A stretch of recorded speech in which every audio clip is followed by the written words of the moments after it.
Hello world. Brian here, sharing some stuff with you that I filmed while escaping a gun-wielding maniac that didn't appreciate my intrusion onto his rural property. Hopefully we learn something together, or at least kill some time. Imagine it's the late 1930s in Charleston, West Virginia. The Great Depression has hit the Kanawha Valley hard, and the federal government is stepping in with a radical new idea: high-density public housing. This wasn't just about building apartments. It was about social engineering, bringing the international style of architecture, clean lines, flat roofs, and modern sanitation right into the heart of Appalachia. This is the story of Washington Manor and LittlePage Terrace, the very first projects of their kind in the state. It started with a vision of order. On one side of town, you had LittlePage Terrace built on open farmland using a garden city layout. It was designed with open spaces and sunlight, even preserving the historic 1845 LittlePage stone mansion as a community center. On the other side, near the Elk River, you had Washington Manor, a dense, radiant city designed to replace what the city called slums. But this modernist dream had a stark reality built into the blueprints: racial segregation. From day one, the lines were drawn. LittlePage Terrace was designated exclusively for white families, marketed to the submerged middle class.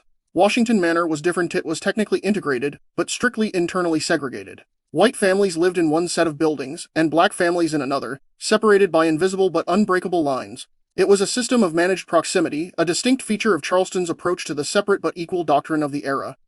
By 1955, a second wave arrived with the construction of Orchard Manor on the west side, while distinct from Washington Manor. They became linked in the local mindset, collectively known as the Manors. But as the decades passed, the utopian shine wore off. The international style didn't age well in the West Virginia climate. Flat roofs leaked, and by the 1970s, a misguided renovation tried to plaster fake Tudor facades onto the Washington Manor buildings to hide the decay. It didn't work. The area continued to decay through the 1980s. But the story didn't end in decline. In the 1990s, a massive shift in policy brought the wrecking balls. Through Hope Vi grants and tax credits, the city tore down the old barrack-style housing. They didn't just rebuild, they reimagined. Today, if you walk through these neighborhoods, you don't see projects. You see mixed-income townhomes that reconnect to the city grid. The isolation is gone.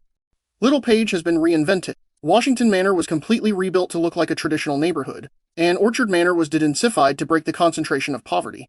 It's a powerful journey from a segregated New Deal experiment to a modern, integrated community, proving that while bricks and mortar matter, it's the dignity of the people living inside that truly builds a neighborhood. Thank you for riding with me. I am a 42-year-old grateful recovering alcoholic that is trying to share his daily life with the world in hope of spreading positivity. Please follow me, comment, or like for more. I spent most of my life taking my home state for granted, and presently I want to spread awareness of what a beautiful place this state is. The people aren't too bad either. I try to share some footage and a new story every day or so. And in case you need to hear this today, we are in this together. Keep going.